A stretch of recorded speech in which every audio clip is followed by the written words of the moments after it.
یہاں پر میں ایک حدیث ضرور سنانا چاہتا ہوں کہ سیدنا عمر فاروق رضی اللہ تعالیٰ عنہ نے ایک مال غنیمہ جب تقسیم کیا تو اپنے بیٹے کو 500 درہم دیے اور حسن و حسین کریمین کو 1000 دیے. تو سیدنا عبداللہ ابن عباس بولے. اچھا میں کہتا ہوں عباس سیدنا عبداللہ ابن عمر بولے نہیں بلکہ رب نے کہا بول اس جگہ, تاکہ کچھ مسئلے کی وضاحت ہو جائے قیامت تک کے لیے. تو انہوں نے کہا کہ ابا جان میں نے تو مکہ میں اسلام قبول کیا اور 28 جنگوں میں حضور کے زیر سایہ میں نے جنگیں کی ہیں, اور یہ تو بچے اس وقت پیدا ہی نہیں ہوئے تھے کہ جب میں نے اس کلمہ پڑھا. یہ تو مدینہ میں آ کے 3 اور 4 ہجری میں پیدا ہوئے, تو خدمات تو میری زیادہ ہیں اور ہدیہ ان کو زیادہ. تو اب سنیے سیدنا عمر فاروق کے جملے.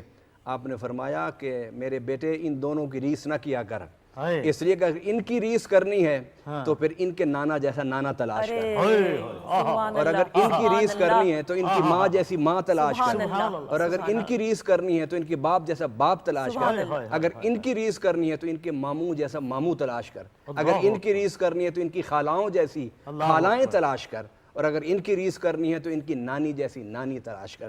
گویا سیدنا امام حسین علیہ السلام کے بچپن کا سب سے بڑا واقعہ وہ یہ کہ حضرت امام حسین کو گھٹی میرے آقا صلی اللہ علیہ وسلم نے خود عطا فرمائی, اور پھر نام بھی میرے آقا صلی اللہ علیہ وسلم نے رب کے حکم سے رکھا.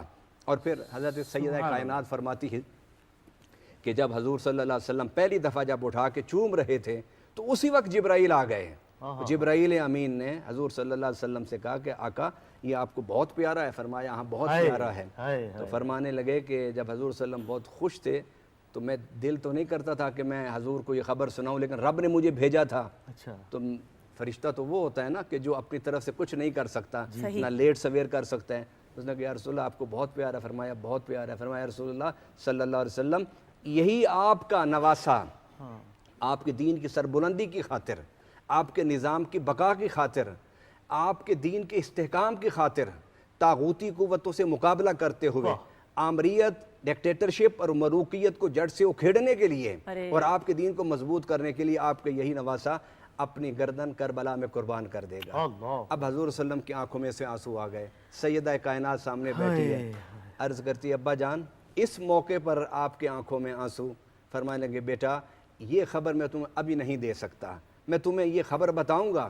رسول اللہ صلی اللہ علیہ وسلم کو یہ بڑا فکر تھا کہ میں تو نبوت والا سینہ رکھتا ہوں, علم نشرہ والا سینہ, اور میرا دل تو نبوت اور رسالت کے پانی میں دھویا ہوا ہے. میں نے تو یہ خبر اس خوشی کے موقع پر سن لی, لیکن میں اپنی بیٹی کو نہیں سناؤں گا. ذرا دیکھی تو صحیح کہ رسول اللہ صلی اللہ علیہ وسلم کو کتنا پیار تھا سیدہ کائنات سے, آپ نے کوئی خبر نہیں سنائی.